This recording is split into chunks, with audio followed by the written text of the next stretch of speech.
You are now the guest of Intentional Ministries, the place where we love God, His Word, and His people on purpose. We are so glad that you decided to tune in. Now join us for electrifying praise, intimate worship, and a life-changing word. We're now entering the service that's already in progress.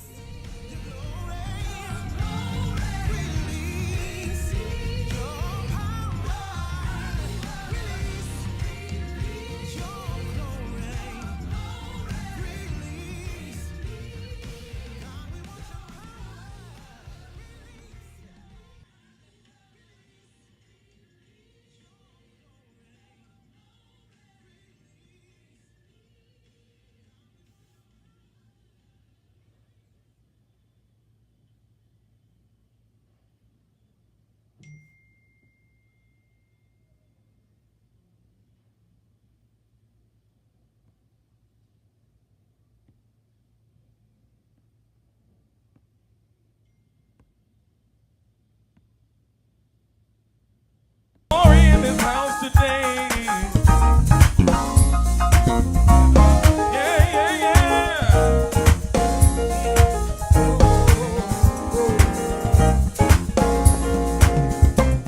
Come on, everybody say, this is the day that the Lord has made. Let us rejoice. Let's feel this temple. He's worthy of it. Sing it again, this is the day. Let us rejoice. Let's feel this temple. He's worthy of it. Clap your hands, let us sing. Give him praise, let it ring. Come on, rejoice in his presence. His name with the rest. He's worthy. He's worthy. Come on, sing it again, say. Let us rejoice. Put your hands together and let's feel this. He's worthy of it. Come on, now this is the day. Let us rejoice. Come on, let's feel this temple. He's worthy of it. Clap your hands, let us sing. Give him praise, let it ring. Come on, rejoice in his presence. His name with no rest. He's worthy. He's worthy. Come on, come on, come on. Come on, put your hands on it. Get your neighbors up, let them know it's time to celebrate. It's time to give him glory. Wanna know why? Because he's worthy. He's worthy. If he's worthy, come on, let us know you're with us. Come on, celebrate. Come on, glorify him. Come on, celebrate the king. Because he's worthy. He's worthy. Sing it again, say. Come on, glorify him. Come on, celebrate the king. He's worthy. He's worthy. Come on, put your hands on it.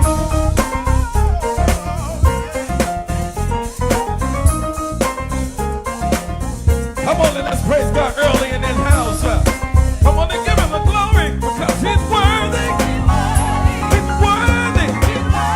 Come on, one more time, say, come on. Come on, glorify him. Come on, celebrate the king. He's worthy. He's worthy. Come on and put your hands together and celebrate the king this morning. He's worthy. He's worthy. He's worthy. If he's worthy, I dare you type in the screen. He's worthy this morning. Thank you for joining us this morning. You are tuned into the broadcast service of the Intentional Ministries, the place where we love God, His Word, and His people On purpose. Y'all missed it, all right? They already up here. They ready to go this morning. This is our time where we like to welcome our guests, our well-wishers, and our friends. And this is our time we like to welcome you, all of our guests that are in our cyber church today.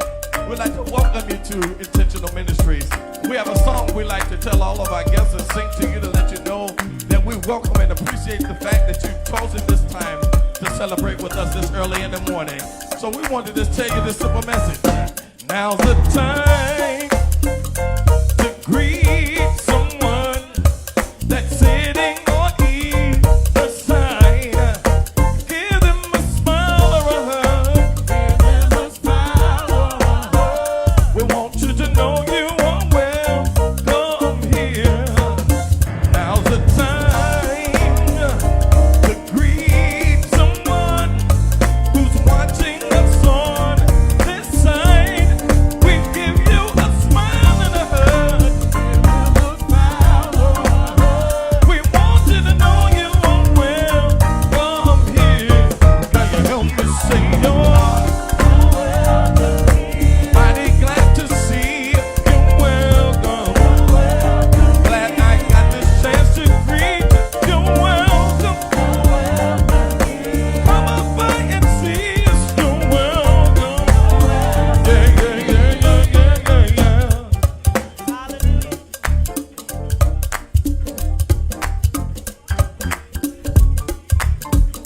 Hallelujah. You are welcome in this place on this morning. We thank you for joining us either in person or online.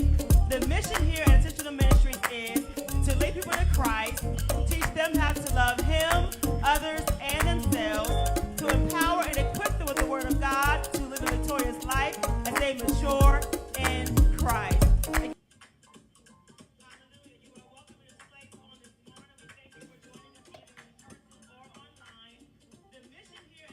Help.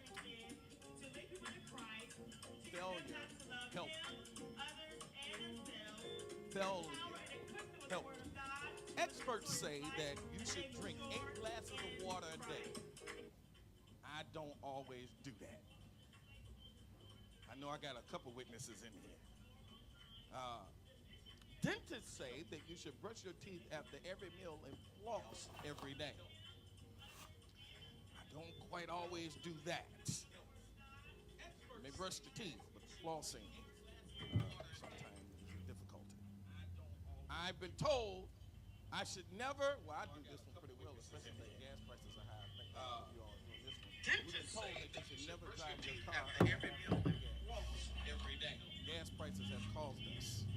I don't always do that. You've been told by your mama, your grandmama, great mama, big mama, that you should make your bed every morning before you leave the house. They told us you should dust once a week. And you should vacuum at least a couple times. I believe that's why we got wood floors now. We're kind of slipping on those. Doctors say that an average adult should get no less than 8 hours of sleep per night. Oh my God. And I think I get an average of about 4 to 6. Kind of slipping on those.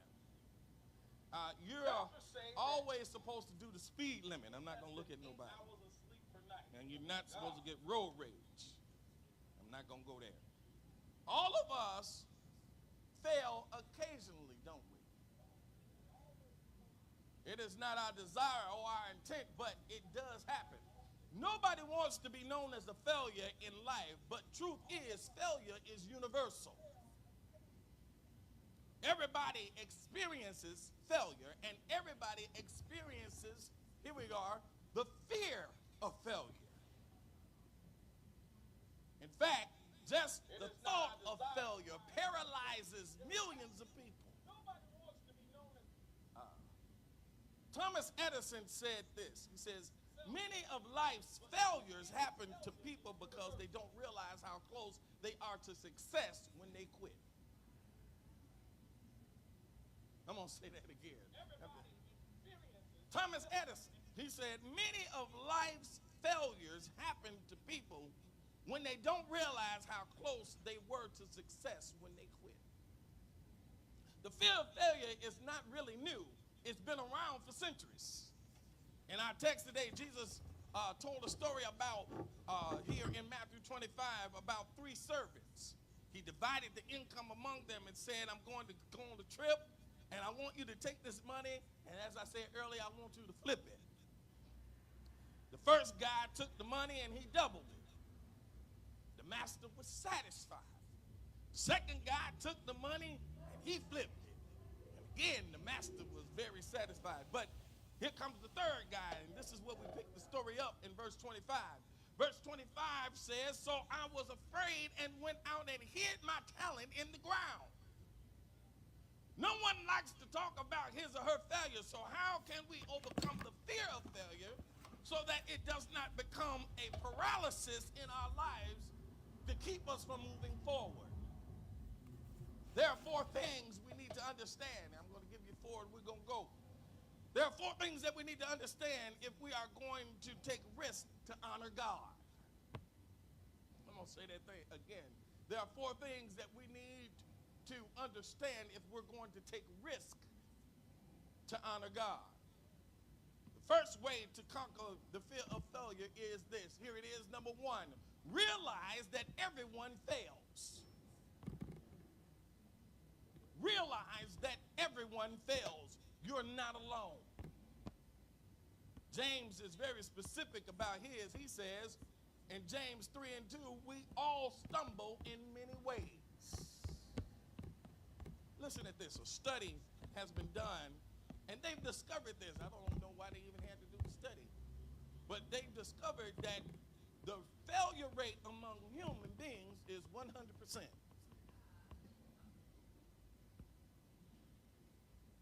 They had to do a study on that. But see, they didn't have to study that, did they?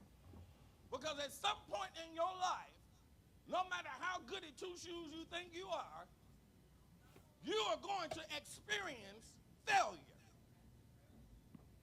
Nobody is perfect. We all blow it. You can't get away from it. You can't get away from that principle. It happens.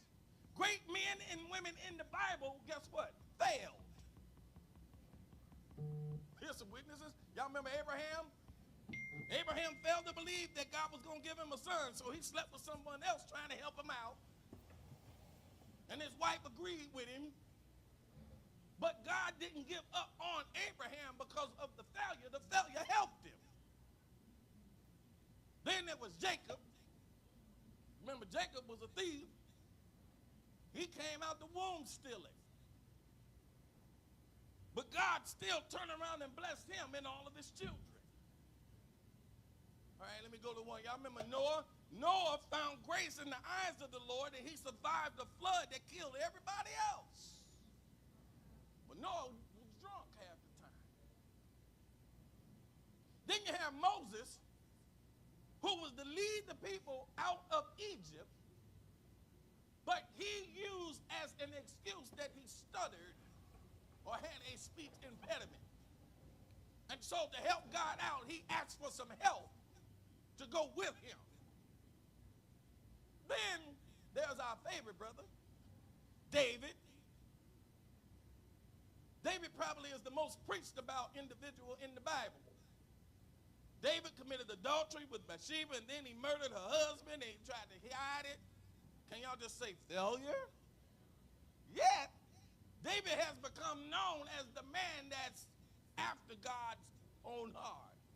How does that work? Because in our mind and our human feelings, when a person falls, we have no grace.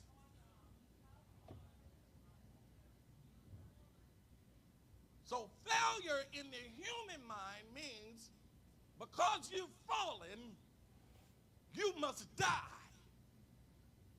And a lot of times death is not always in the physical, but death is in the form of denial. So what we do as human beings is that when a person falls, our pseudo punishment is to keep them denied from what we think should be their promise. I'm not going to stay there. I got to move. I feel cold spirits. Folks, the list goes on and on. Everyone fails. Romans 3 and 23 says this, for all have sinned and fallen short of the glory of God. Failure is when you feel like your best isn't good enough. Failure is when you feel like your best isn't good enough. There's a second way to overcome fear, the fear of failure. We also have to realize, number two, understand that failure is not final. Failure is not final. Proverbs 24 and 16 says, for though a righteous man falls 7 times, he rises again, but the wicked are brought down by calamity. Can I suggest to you that even good guys stumble? Even good women fall down? History is filled with biographies and testimonies of failures who got up and kept going. Y'all remember George Washington, the first president of the United States? He lost 2 out of 3 of the battles that he fought in the American Revolution. But eventually he won the war and became president. Y'all remember Napoleon? Napoleon graduated 42nd of a class of 43. Can you all say labeled dumb?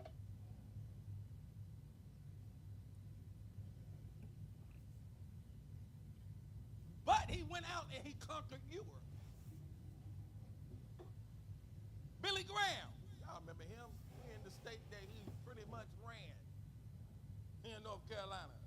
Billy Graham said that he was asked to preach his first sermons.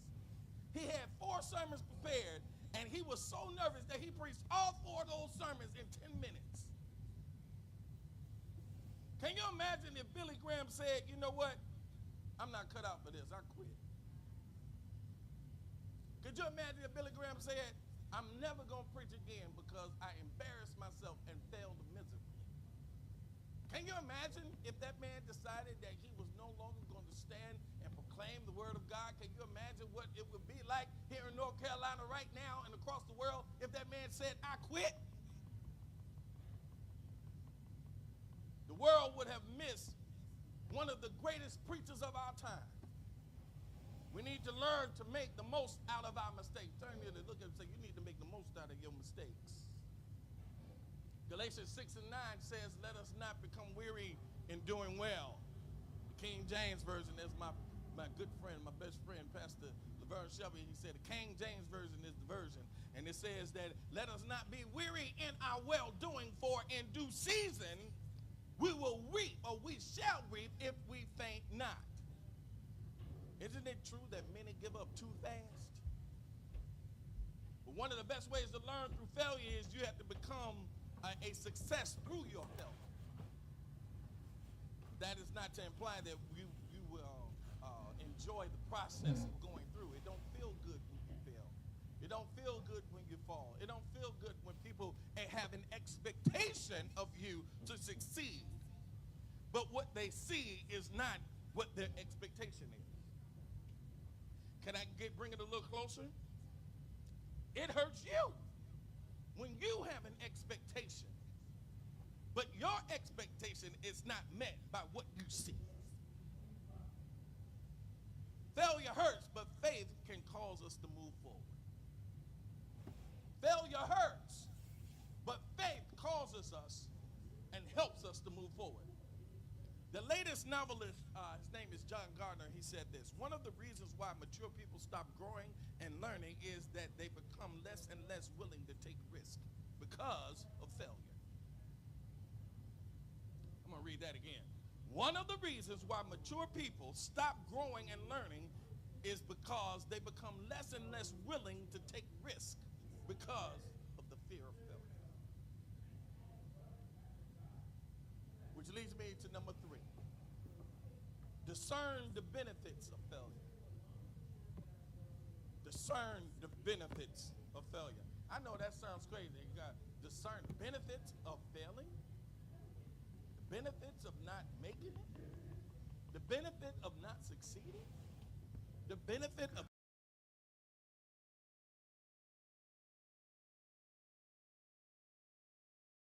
it is. Romans 8 and 28 says this, and we know that all things work together for the good to them who love God, to them that are called, the called according to his purpose.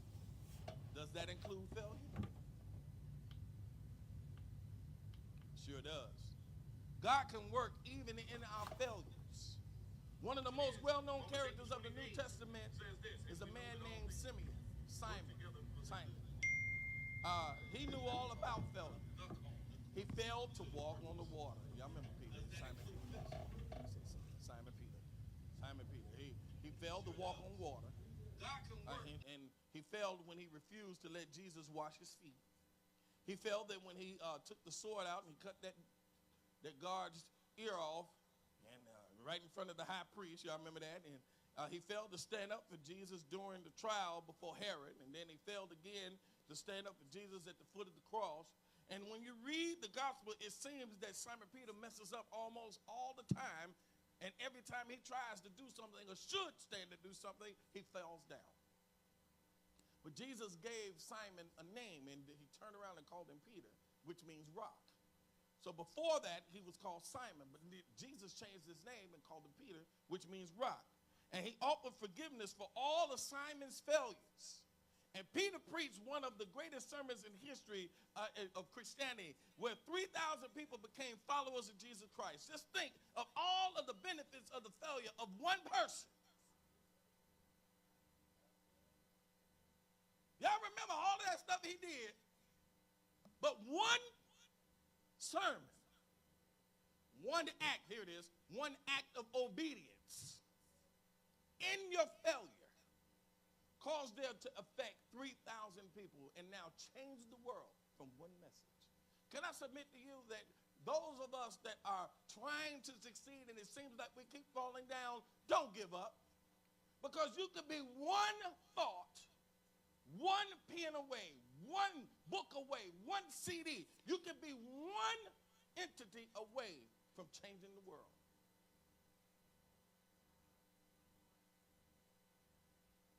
Failure educates us. I know y'all, I'm not going to pull my ear today. I wanted to talk to us today because this is where I am, because the enemy likes to make you feel like, because it don't look like what you think it should look like, that you're failing. You know what's interesting? Can I have a honest moment? Can I have a moment? I'm talking to her. Can I have my moment? Thank you. I appreciate it. Last week, we had a church full of folk. This week, we got the faithful few. And the enemy would love to try to work on my psyche to make me think that I'm failing because of what's in the room. Brother King told me one time, we were talking, I hope he remembers this, we were talking one time, and I was upset. We were just talking, and in the middle of me going through my rambling, he said to me, he says, but at least you didn't quit. You remember that? You remember? We were talking about how people were closing their churches. Remember? And it seemed like we were just going on and on. He remember now. And we were just talking, and he says, right in the middle of me talking, he says, but at least you didn't quit. He said, all of what you've been going through, you had the right to. Job shut down. My wife was going through a transition.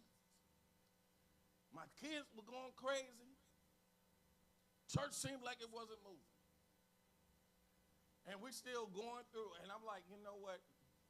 I should just stop this. Because maybe I'm not where I'm supposed to be. And I would much rather be where God wants me to be than trying to do something out of my own. And every time I tried to move, God ended up doing something to let me know you need to stay right here. So what I looked at as failures, God was causing me to use those things to be able to build success. Not success for man, but success to honor him. Thomas Edison, y'all remember Thomas Edison, he said that he had tried 10,000 times and failed before he learned how to work a light bulb. 10,000 times. He said he didn't call it failure, he called it education. Well, I guess I've had a whole lot of education. And then I had one witness. We all had a whole lot of education. Failure isn't special. Everybody does it. Failure also develops our skills. How do you learn how to ride a bike unless you have fell down a few times? You learn how to roller skate the same way. At least I did. My knees are still messed up from roller skating 30-something years ago. When you fail at something, maybe God is developing a skill that you didn't know you had. God uses failure to direct us into new areas. It also makes us less judgmental. I'm going to say that one again. Failure makes you, Brother CJ, less judgmental. Failure has a way of, humbling you. At least it should. Without failure, it is easy to kind of look down on other people who fail. Jesus said the one who has been forgiven,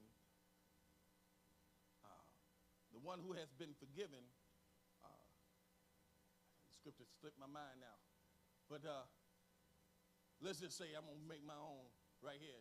You better learn how to forgive if you want to be forgiven. I can't think, I've never had that happen to me before. Lucy, devil, I don't never forget scriptures. But you have to forgive in order to be forgiven. And so if we want to conquer the fear of failure, we have to learn how to discover that everyone fails. That was number one. Number two, we have to remember and determine that failure is not final. Number three, we have to discern the benefits of failure. And here's number four.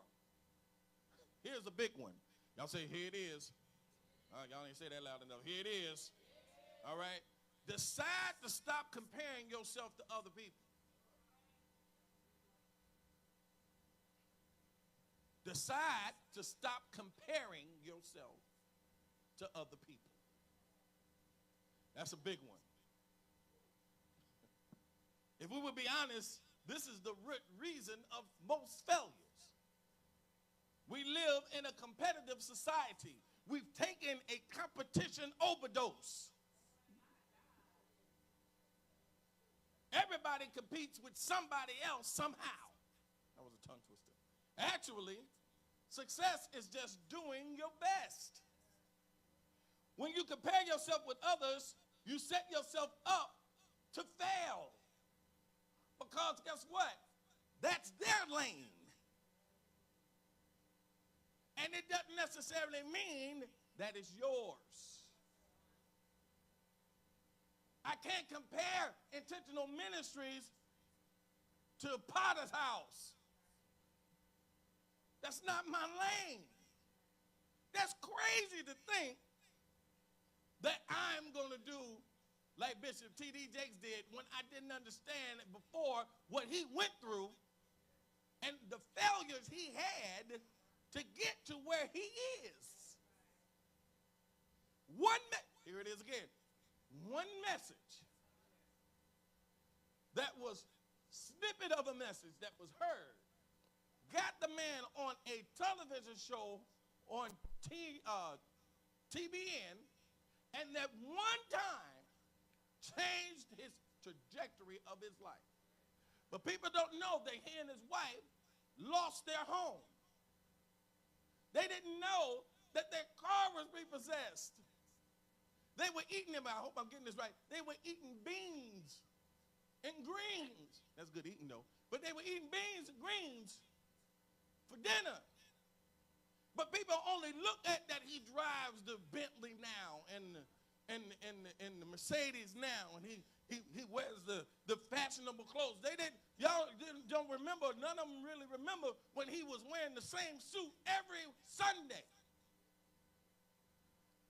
Y'all don't remember the TD Jakes that had the messed up Jerry curl. They need to be shaped up. And he was greasy when you saw him. Now he has people that on Sunday morning, they get him groomed and look at right before he come out on stage. But it was failures that taught him and prepared him for where he is now. So can I suggest to you that you can't look at your failure as a failure of you staying down, but look at your failure as an education to bring you up. Each one should test their own actions. Then we can take pride in ourselves and know that God doesn't allow us to go through anything that is not shaping us and preparing us for our greater.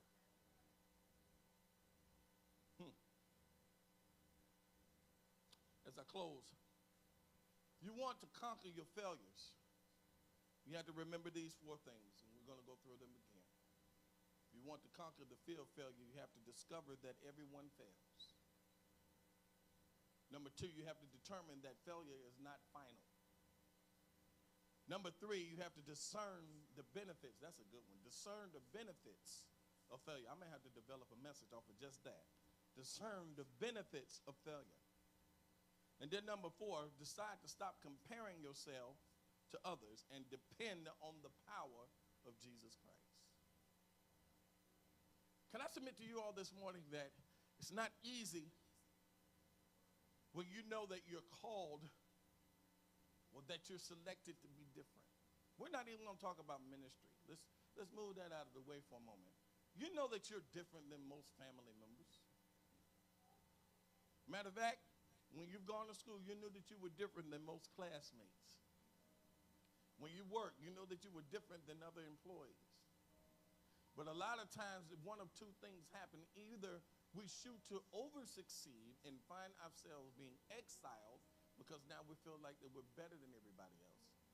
Or you find yourself shrinking back because you feel like that maybe I'm not good enough anyway. Most of us live in this mindset that because I failed, that maybe that means I'm not supposed to do this.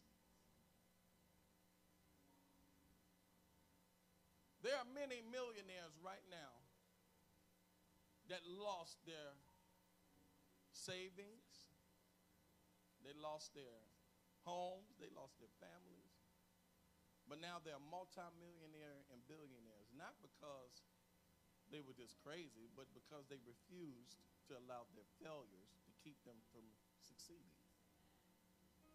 Because in their heart, they knew that all I need is the one opportunity, and it's going to work. Can I suggest to you that you have to keep trying because God says it's going to work? You got to keep pressing. God says it's going to work.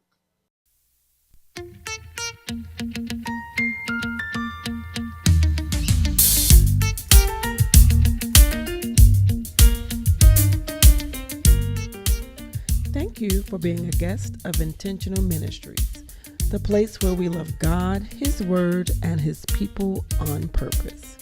If you enjoyed today's ministry, might you consider a tax-deductible donation? We have 3 platforms where you can do so: Givelify, Intentional Ministries, Inc., Cash App, $INTMIN,